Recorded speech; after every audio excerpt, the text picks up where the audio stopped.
Hear the testimonies of our faithful servants and their relationship with the shrine of the Miraculous Medal. Father Kevin McCracken speaks highly of the shrine and significance of the upcoming historic rehabilitation project.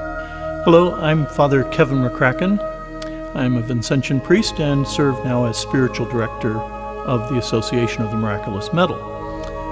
My history with this wonderful church dates back to 1974. In August of 74, I started here as a freshman in college when this was a college seminary, and would spend usually 3 or 4 times a day in prayer here in this church. So I've had a long experience of being involved in the history of this church and learning the history of this church and sharing it with others. St. Mary's of the Barrens is a very important historical point in the history of Catholicism in the Western United States. The seminary was begun in 1818. The seminary began as a log cabin seminary. I believe at first there were 6 log cabins on the property. One remains actually as a kind of a historical artifact not far from here. And then this church is really one of the first major buildings, the first stone buildings built on the property. They began the church in 1827, and it took about 10 years to build.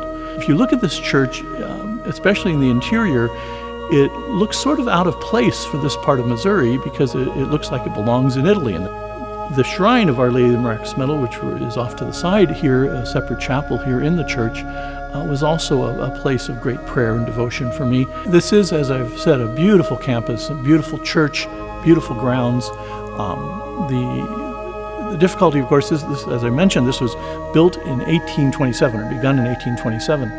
Still, with any old, aging building, things must be done to maintain it.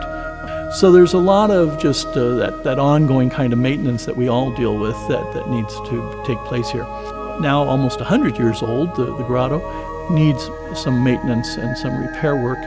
We hope to actually make the pathways that are here more conducive to visitors, to have wider walkways, to have more places where you can pause and stop and perhaps rest on a bench or sit for a while and contemplate what God is doing for us, what Our Lady does for us.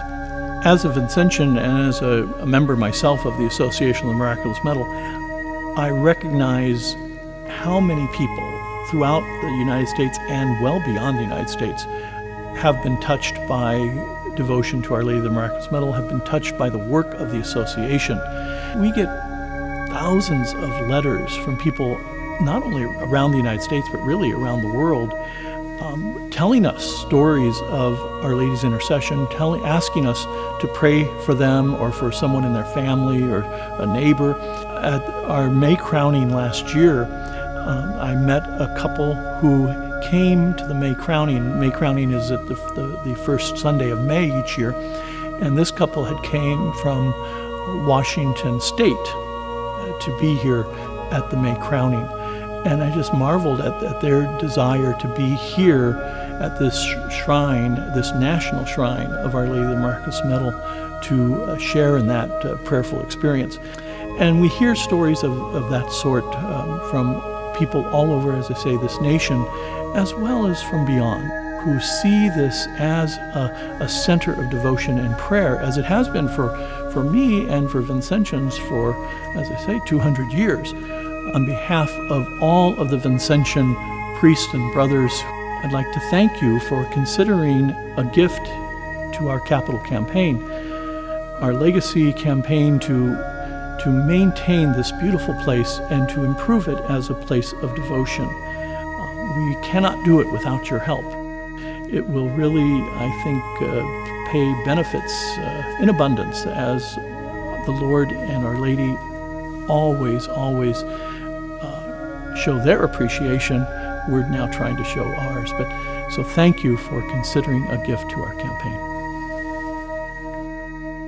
To learn more about our historic renovation and how you can play a part in its success, visit us on the web or call us toll-free at 1-800-264-MARY. or 1-800-264-6279.